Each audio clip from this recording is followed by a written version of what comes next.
Grecia este o țară specială, un amestec omogen între vechi și nou, tradiții și valori.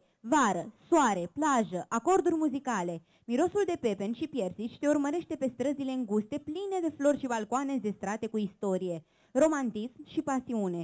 Grecia este cunoscută pentru petrecerile zgomotoase, pentru dansurile pline de viață, pentru oamenii zâmbitori și calzi. Cu toată viteza înainte spre Grecia, alături de elevii Colegiului Național Anastasescu din Roșiorii de Vede.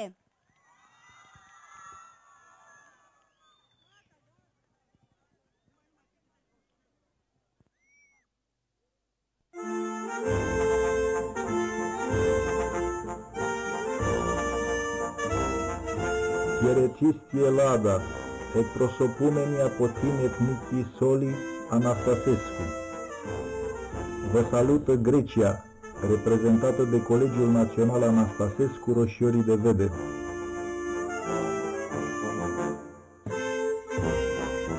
Grecia este considerată leagănul civilizației europene, orașul Atena fiind centrul cultural al lumii Greciei antice, iar Partenonul un simbol de durată al culturii Greciei și a civilizației europene.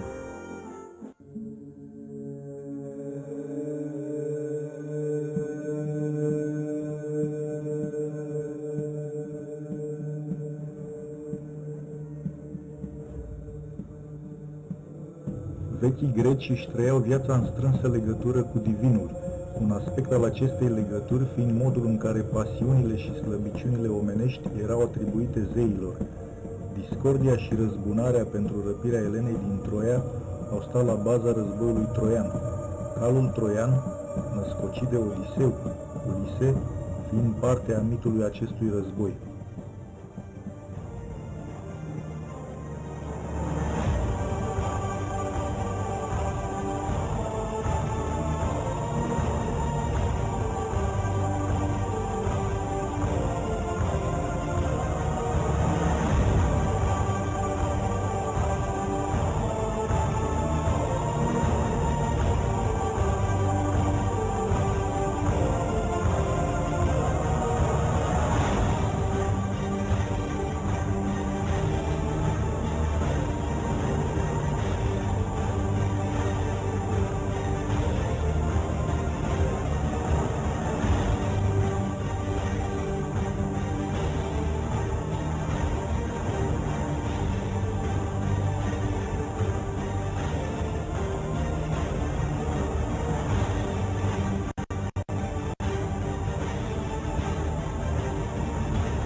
Cauzele războiului troian sub aspect mitic sunt complexe, deoarece au antrenat chiar și zeitățile Olimpului. Sus, pe culmile Olimpului, domnește Zeus, stăpânitorul tunetelor și trăsnetelor, înconjurat de ceata zeilor.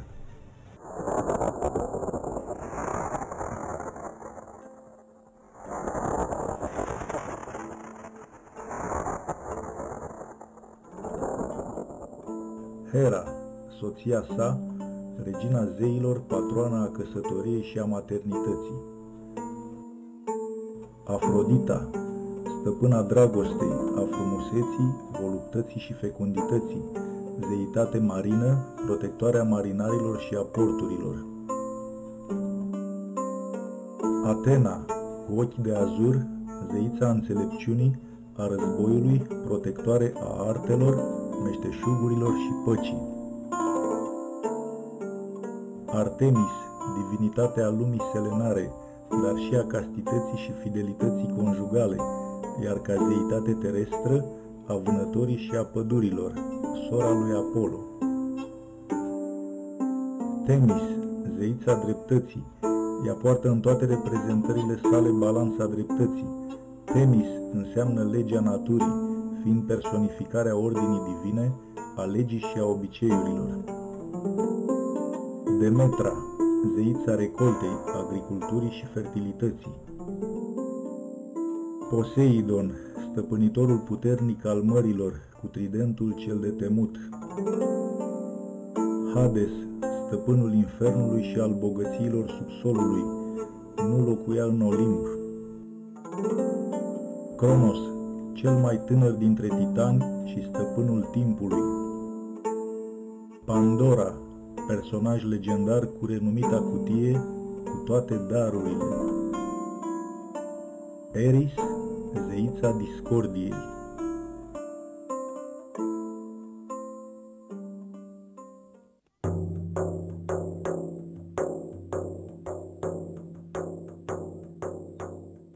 Arta ceramică era bogat reprezentată prin amfore în care grecii stocau și transportau uleiul de măsline și vinul, mierea, peștele, fructele, dovada directă a comerțului din perioada bizantină.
Apărută acum aproximativ 4000 de ani, civilizația greacă a realizat numeroase inovații politice și culturale care au influențat în mod decisiv societatea occidentală, dar și civilizația contemporană.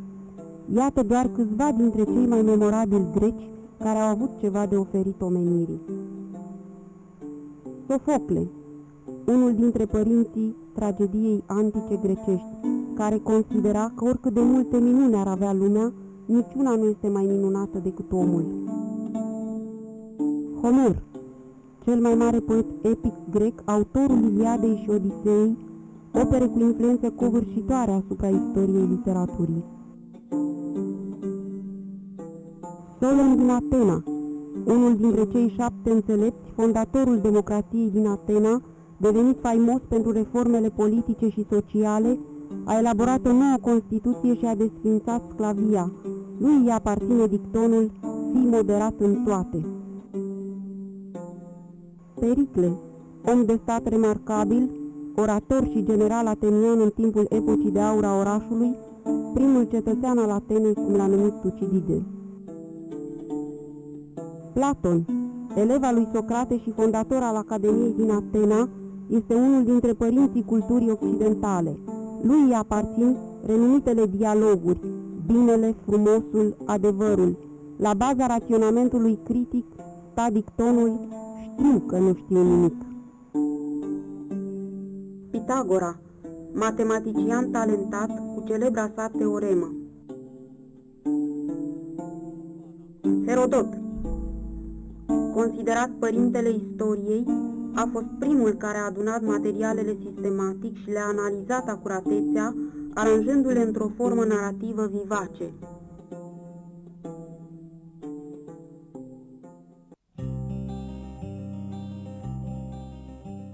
În Grecia antică, dansul era considerat un dar din partea zeilor, menit să-i facă pe oameni să uite de griji.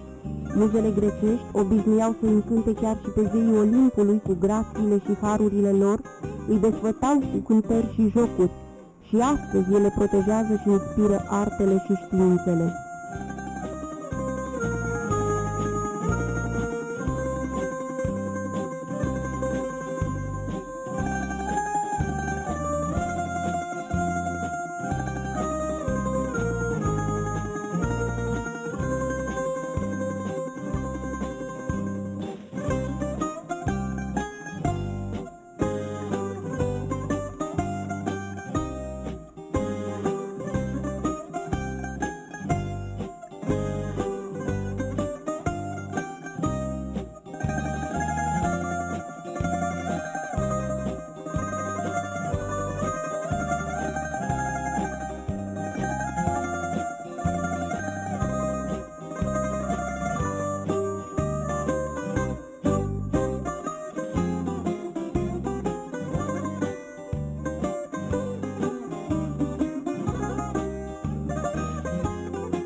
Flacăra olimpică a marcat începutul Jocurilor Olimpice la Olimpia în Grecia.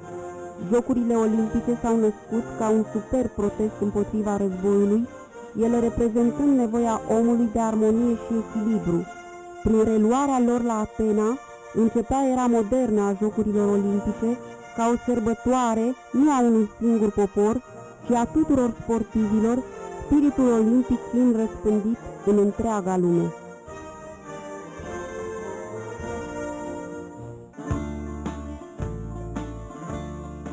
Dansul a jucat un rol important în viața grecilor de-a lungul istoriei, dansurile tradiționale fiind încă păstrate vii și interacționând cu viața de zi cu zi.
Grecia a fost primul teritoriu din Europa unde au apărut civilizațiile timpurii, minoică și miceniană. Lumea artei, a științei, a politicii, a filozofiei și filologiei este strâns legată de cultura și istoria Greciei. Alexandru cel Mare a unit și a condus lumea greacă la victoria împotriva perșilor, Grecia fiind unită astfel sub Imperiul Macedonean. Dominația romană asupra Greciei s-a concretizat ulterior în apariția Imperiului Bizantin. În perioada bizantină se formează tradițiile creștine în Grecia, se construiesc biserici și mănăstiri, iar limba greacă înlocuiește limba latină. După războiul de independență împotriva Imperiului Otoman, se cristalizează statul grec.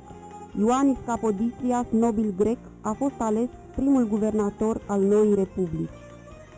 O perioadă îndelungată de turbulențe politice a marcat evoluția Greciei contemporane. La 1 ianuarie 1981, Grecia a devenit cea de-a 10-a țară membră a Uniunii Europene. Grecii dădeau o mare importanță valorilor educative și morale ale muzicii, muzica fiind strâns relaționată cu filozofia. Pitagora o considera un medicament pentru suflet, iar Aristotel o folosește pentru a ajunge la catarsis. Nici în lumea zeilor nu există ceva mai frumos decât muzica, spunea Platon. Nana Muscuri.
Dansul grecesc, exprimarea vieții cu puternice rădăcini în istoria și civilizația Greciei, păstrează și astăzi aceeași forță expresivă cu care Zorba Grecu a încântat întreaga lume.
Felicitări Grecia, un rând de aplauze pentru ei!